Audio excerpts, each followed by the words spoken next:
Hello everyone, welcome back to my YouTube channel Krishnaveni. ఈరోజు మనం చేయబోయే వంటకం పేరు దోసకాయ పప్పు. ముందుగా స్టవ్ వెలిగించుకొని పెనం పెట్టుకొని 2 గ్లాసుల కందిపప్పు వేసుకోవాలి. కందిపప్పుని మాడిపోకుండా కంటిన్యూస్గా తిప్పుతూనే ఉండాలి. 3-4 నిమిషాల పాటు తిప్పుకుంటూనే ఉండాలి. వేపడం వల్ల టేస్ట్ స్మెల్ పప్పుకి చాలా బాగుంటుంది. ఇది రోటీ, చపాతీ, అన్నంలోకి బాగుంటుంది.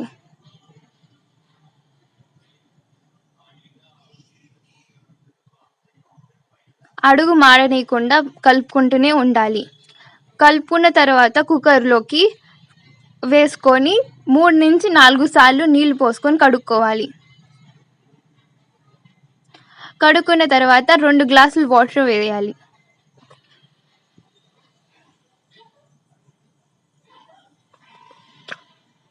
దీంట్లోకి 5-6 టమాటాలు 4 ముక్కలుగా కోసుకోవాలి. పచ్చిమిరపకాయలు 2 ముక్కలుగా కోసుకొని వేసుకోవాలి.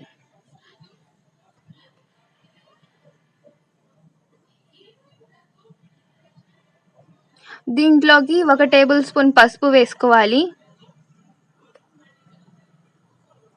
తర్వాత కుక్కర్ మూత పెట్టుకోవాలి.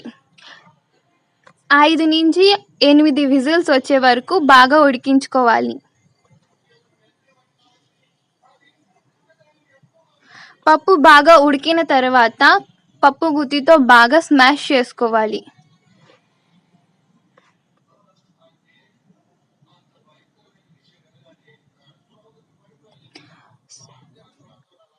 నిమ్మకాయ సైజ్ అంతా చింతపుండుని నానేసుకొని దాంట్లో 1 గ్లాస్ వాటర్ పోసుకొని నానపెట్టుకున్న తర్వాత పోసుకోవాలి.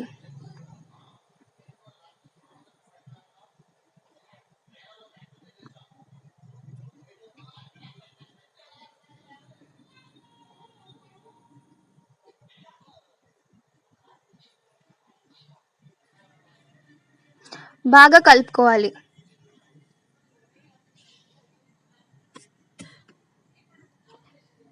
దీంట్లో 2-3 స్పూన్ల దాకా ఉప్పు వేసుకోవాలి.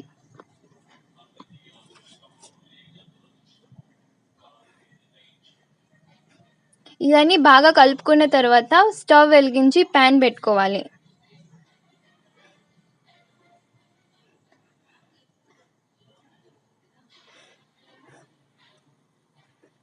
దాంట్లో 2 స్పూన్ల దాకా ఆయిల్ పోసుకోవాలి. దీంట్లో ఆవాలు, జీలకర్ర, ఎండుమిరపకాయలు, ధనియాలు, మెంతులు వేసుకోవాలి. ఉల్లిపాయలు వేసుకొని బాగా కలుపుకోవాలి.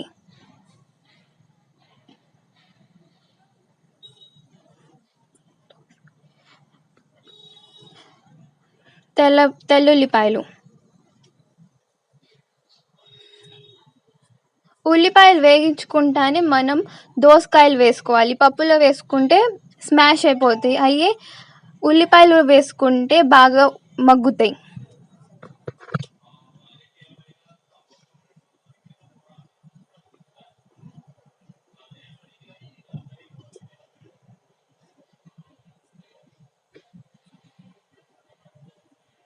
బాగా మగ్గించుకోవాలి ఉల్లిపాయలు.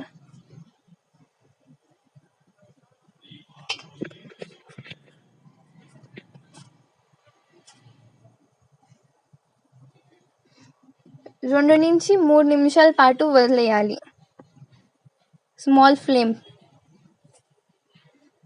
ఆ తర్వాత ఇదంతా పప్పులో వేయాలి. తాలింపు పప్పులో వేసి బాగా కలుపుకోవాలి.